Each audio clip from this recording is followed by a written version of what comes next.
حدیث نمبر 84، کتے کے جوٹے کا حکم۔ حضرت ابو ہریرہ رضی اللہ تعالیٰ عنہ نبی اکرم صلی اللہ علیہ وآلہ وسلم کا یہ فرمان نقل کرتے ہیں، اگر کتا کسی برتن میں منہ ڈال دے تو اسے 7 مرتبہ دھویا جائے۔ پہلی مرتبہ راوی کو شک ہے یا شاید یہ الفاظ ہے آخری مرتبہ مٹی کے ساتھ دھویا جائے، اور اگر بلی برتن میں منہ ڈال دے تو اسے 1 مرتبہ ہی دھو لینے سے وہ صاف ہو جاتا ہے۔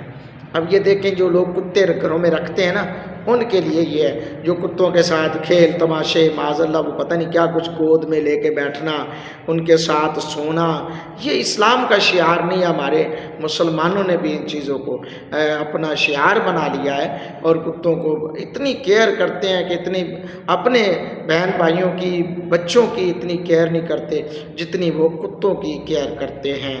تو حضرات گرامی قدر، کتے کا جوٹے برتن کو پاک کرنے کے لیے 7 بار دھونے کا حکم ہے۔ 7 بار دھونے کا حکم ہے، اور اس کے حوالے سے مختلف یعنی کہ ائمہ کرام نے اپنی اپنی رائے دی ہے۔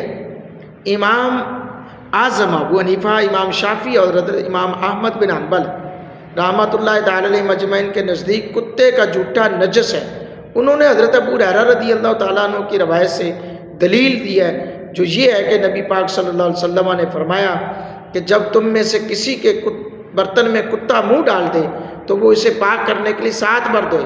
پہلی بار مٹی کے ساتھ صاف کرے یا صابن ہے، اور اس کے بعد جو ہے 6 مرتبہ پانی کے ساتھ بار بار اس کو دھوئے، تب جا کر وہ پاک ہوتا ہے۔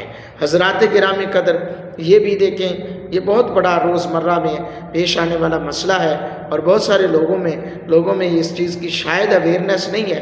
تو اس چیز کو لوگوں تک پہنچائیں، زیادہ سے زیادہ لوگوں تک پہنچائیں، تاکہ لوگوں کو اویئرنیس آئے اور لوگ دین کو سمجھ سکیں۔ آمین۔